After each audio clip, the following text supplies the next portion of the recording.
Sur tous les terrains, dans tous les milieux, par tous les moyens, des professionnels peu nombreux mais surentraînés.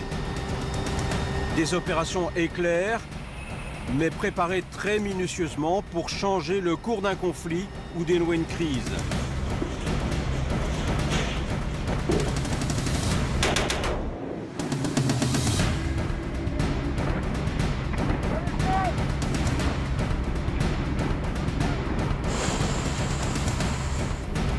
Sur tous les points chauds de la planète, jamais en pleine lumière, toujours dans l'ombre, les opérations spéciales.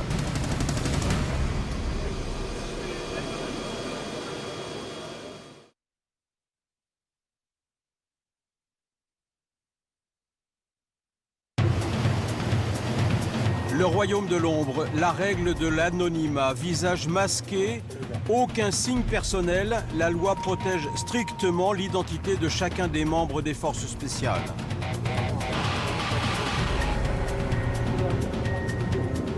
Le seul à parler à visage découvert, c'est leur chef, le général commandant les opérations spéciales.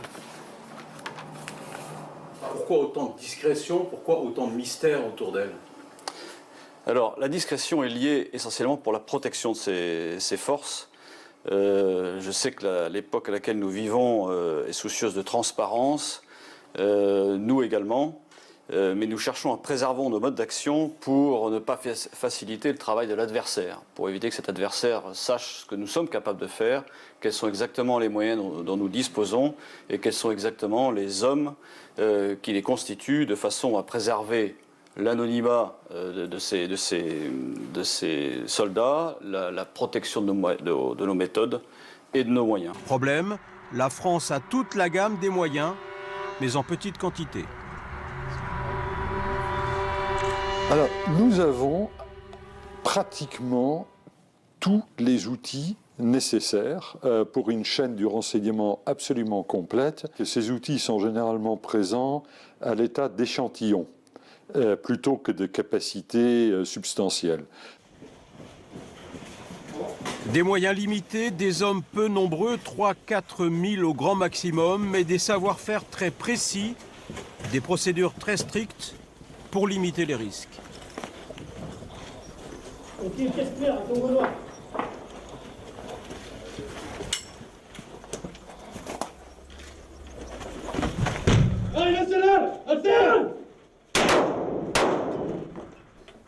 Est-ce que vous tirez à balles réelles? Oui. C'est dangereux, non? Oui, c'est dangereux, mais c'est maîtrisé. C'est du tir instinctif? Non, c'est pas du tir instinctif. Le tir instinctif, c'est vraiment fait pour le combat pur. Là, c'est vraiment un tir qui est décisionnel. La décision n'appartient qu'à nous-mêmes. C'est suivant la menace comme elle est. C'est un tir sélectif. Alors sélectif, ça veut dire quoi? Vous prenez le temps de prendre la décision de tirer ou pas selon la cible, ce que vous voyez en face de vous? Voilà. Je souhaite avoir un entraînement très poussé, que les gens fassent du drill et encore du drill, pour le jour où ils sont mis en opération, réussissent parfaitement les missions dans lesquelles ils sont engagés. Réduire la part de hasard, c'est répéter toujours et encore les mêmes gestes, les mêmes manœuvres. C'est exactement ce que l'on appelle le drill.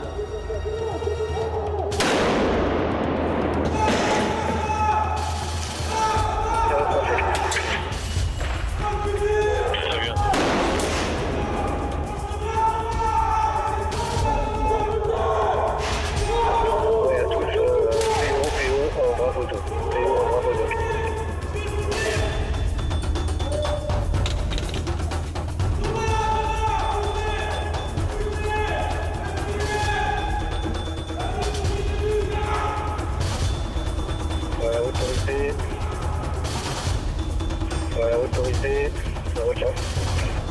Autorité. Nous sommes en Alpha 3, j'ai vraiment 50 gros plaques. Reçu.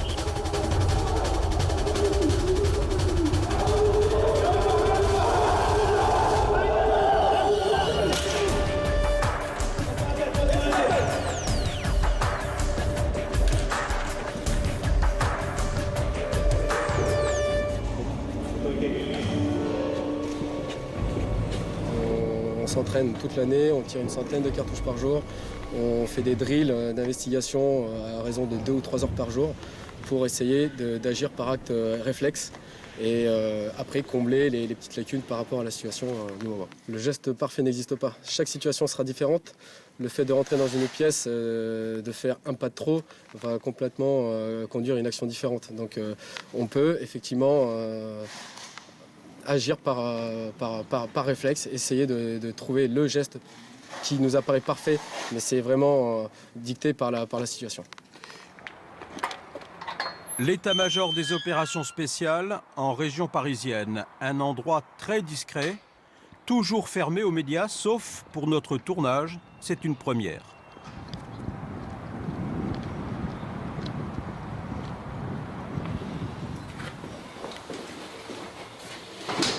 À l'abri de tout regard extérieur, voici l'exercice qui est la somme de toutes les phases d'une opération spéciale. La traque, la décision, puis l'action.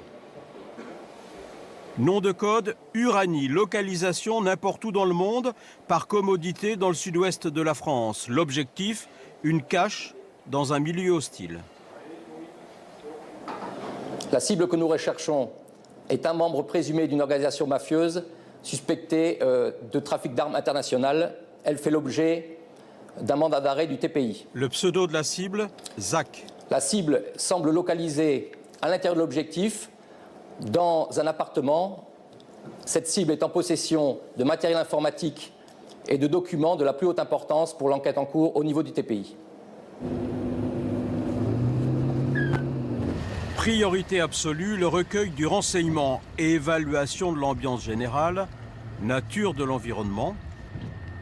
Cette patrouille est mise à terre très loin de l'objectif. Sa mission, recueillir un maximum d'informations, l'état d'esprit de la population, les soutiens potentiels, amis ou hostiles, les risques d'une intervention. C'est tous ces détails quotidiens qu'aucun satellite ne pourra jamais rapporter. C'est clair. Dans la réalité, l'opération se ferait de nuit pour éviter les témoins, malgré l'inconvénient du bruit du moyen de transport. C'est plutôt dans le nocturne, dans l'ombre, dans la nuit? On va dire qu'on a un gros avantage de nuit, malgré que, vous savez tous, le bruit se propage facilement la nuit. Mais on préfère ne pas être vu, être entendu. C'est beaucoup plus facile pour nous d'opérer. C'est plus discret. Aussi. Et là, vous pouvez être récupéré par la même voie, c'est-à-dire par voie fluviale. Exactement, c'est le principe. Une fois la mission accomplie. Exactement. C'est-à-dire le renseignement pris, la cache d'armes découverte, c'est ça? Tout à fait. Au plus près de l'objectif, cette fois presque au contact. Cette équipe d'observateurs avancés, elle aussi dans la pratique, déposée et mise en place de nuit. Elle a creusé cette cache, elle s'y enterre, pratiquement indétectable. Alors, on est invisible pour ne pas compromettre notre présence sur zone. Donc, vous enterrez pendant combien de temps? Ça dépend. Généralement, on part sur des missions ça peut aller de 48 heures à beaucoup plus, une semaine, 10 jours. 10 jours dans ce trou? C'est possible, ouais, c'est possible. Avec cette mini caméra camouflée dans la végétation, l'équipe va observer, enregistrer, communiquer le moindre mouvement de l'objectif. Donc tous les renseignements acquis par l'observation sont envoyés via l'ordinateur par message et renvoyés à une cellule radio qui l'enverra au commandement. Voici donc l'image de l'activité à l'extérieur. L'équipe peut ainsi durer tout le temps nécessaire. Et si elle sort de sa cache, cette équipe très discrète, c'est juste pour nous dévoiler le reste de ses installations. Une antenne radio, par exemple, très discrète. Ça nous permet juste d'avoir la liaison avec ma cellule radio, en fait, qui est beaucoup plus loin derrière nous, qui, elle, retransmettra sur le PC ou au niveau du commandement. Sur une longue distance? Sur une longue distance, ou alors je peux transmettre aussi les informations par satellite. Ok.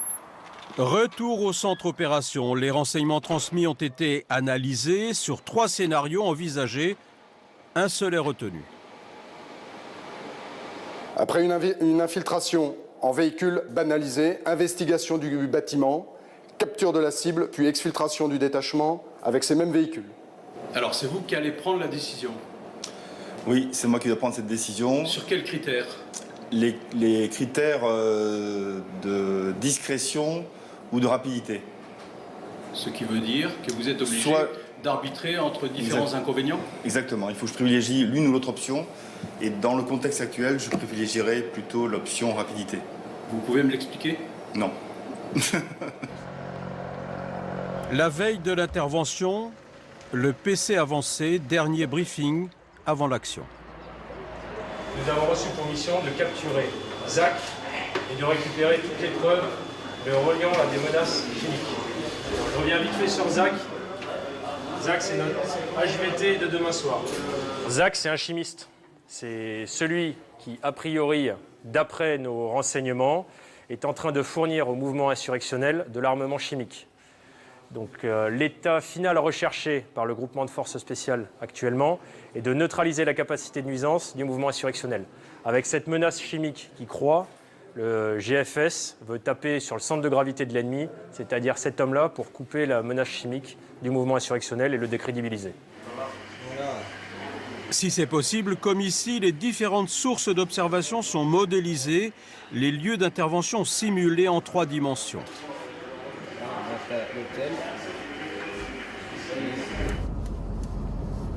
Tôt le lendemain, l'équipe d'intervention arrive près de l'objectif.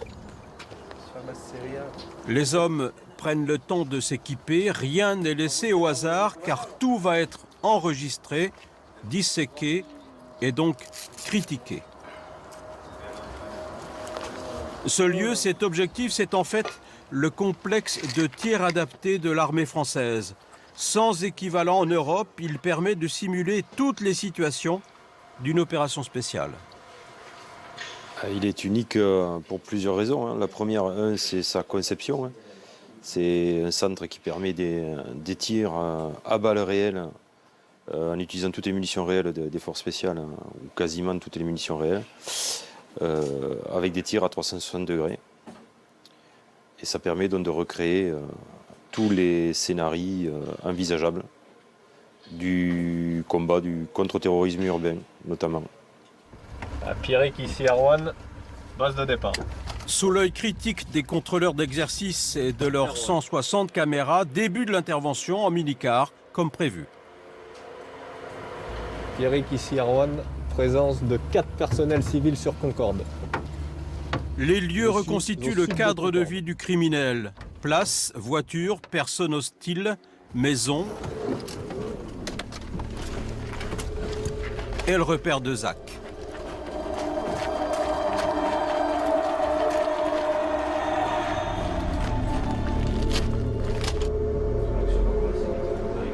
Sur le bâtiment, la porte est fermée, extraction de la porte.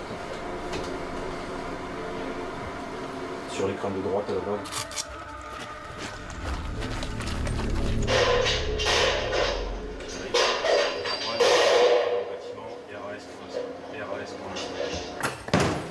Maverick. Bouge pas, bouge pas, bouge pas, bouge pas, lève-toi, lève-toi. Zach est représenté par ce mannequin car les armes sont chargées à balles réelles. Pas question de mettre en péril la vie d'un figurant pour jouer le personnage.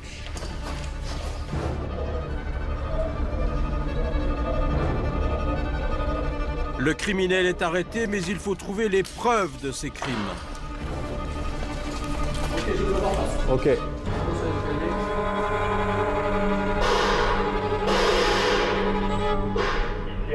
Pièce numéro 1. Zach trouvé. Ligoté et bâillonné sur une chaise. Pièce numéro 2, pièce claire. Pièce numéro 3, présence d'indice. Maverick, tu vas au fond, tu récupères les documents. Pièce numéro 3, pièce claire. Récupération de documents en cours. Gordon!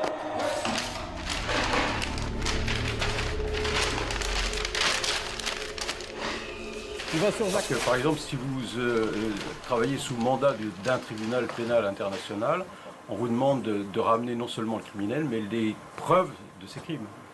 quand cela est possible. Ce n'est pas toujours le cas, mais là, les informations qui nous étaient fournies nous disaient qu'il logeait avec des preuves qui nous permettraient de finaliser la procédure judiciaire à son encontre. Pour vous, la mission n'est réussie que si vous ramenez non seulement le criminel, mais les preuves de ce crime. Tout à fait.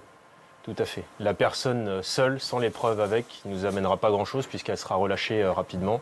Et c'est pas ce qu'on recherche dans cette opération. Pierrick ici, je suis dans la pièce numéro 1, ZAC conditionné. Le criminel est arrêté, les preuves sont saisies. Jusque-là, tout va bien dans l'exercice.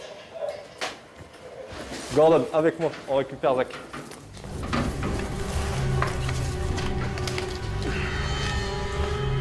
Ok, un binôme devant qui est clair. Les 12, sécu arrière. Pierrick, ici Aaron, je sors. L'issue paraît facile, comme prévu, en tout cas très conforme au scénario envisagé. Allez, on embarque. On embarque. Allez, on rembarque. Allez, on bouge. Le scénario était trop convenu. L'exercice va complètement déraper. Les sympathisants de Zach attaquent le commando. Les images sont prises de loin, à l'abri des balles réelles. Le commando sous le feu, surprise totale. Ce qui va être jugé maintenant, c'est la réactivité des forces spéciales. Pierrick ici, Aaron, je suis au contact. Demande de QRF. QRF, comprenez Quick Reaction Force, autrement dit, des renforts. Dans ce cas, les renforts, c'est une unité héliportée directement déposée sur le toit du bâtiment.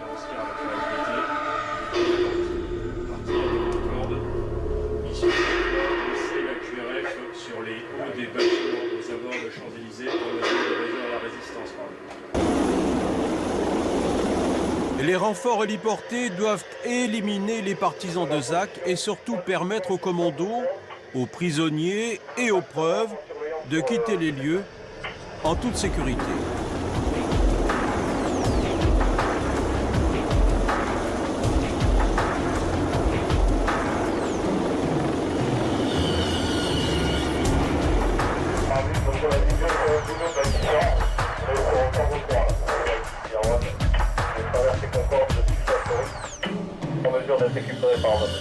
C'est bon pour tous? L'exfiltration aurait pu aussi avoir lieu sous cette forme, pour peu que des moyens aériens aient pu être mobilisés pour la circonstance.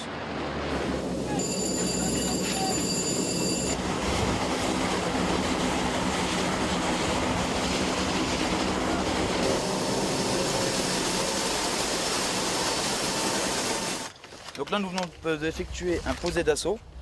Donc c'est une action qui consiste à déposer des personnels et des véhicules en ordre de combat sur une zone, sur un territoire hostile, afin de permettre à l'avion de repartir rapidement pour quitter la zone.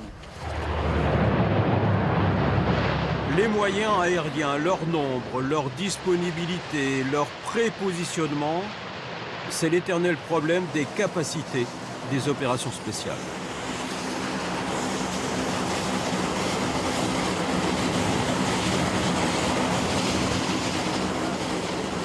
La France a les moyens, je crois, à la fois d'acquérir le renseignement en vue de ces opérations spéciales sur le terrain. Elle a la capacité de mener sur le terrain des opérations coup de poing assez rapides et bien menées. En revanche, elle ne dispose pas d'une capacité de projection lointaine suffisante, notamment en matière de transport aérien, pour lui permettre d'intervenir très loin et très vite. Est-ce qu'il y a une touche française? Est-ce qu'il y a une patte française en matière d'opérations spéciales? Je ne sais pas, la débrouillardise, l'adaptabilité sur le terrain, l'aptitude à se passer de moyens lourds, je ne sais pas.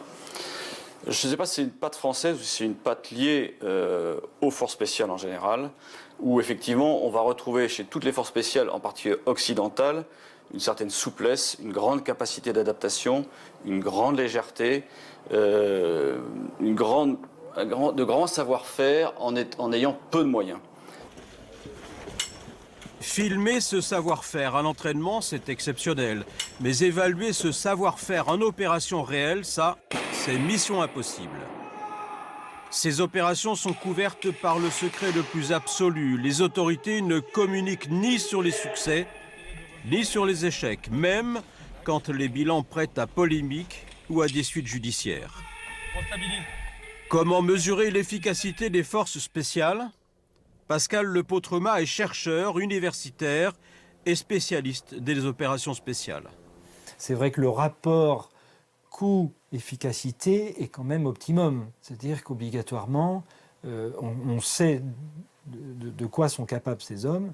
Et quand on leur confie une mission, si tant est qu'encore une fois elle soit bien planifiée et que surtout le politique fixe bien les orientations et les attentes de ce type de mission, généralement l'efficacité est au-delà de 95-96%.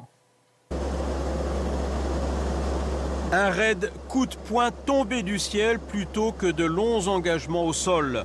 Les opérations spéciales sont-elles l'avenir de la guerre? Oui, sur les fronts les plus brûlants, piraterie maritime, terrorisme international, crime organisé. La technologie est indispensable, mais les moyens sont chers et rares. Restent les hommes, ces images d'aujourd'hui, dans leur rusticité, renvoient au passé, à hier, la naissance des opérations spéciales, la Deuxième Guerre mondiale. La marque de fabrique est restée la même, le secret, la fulgurance et l'ombre.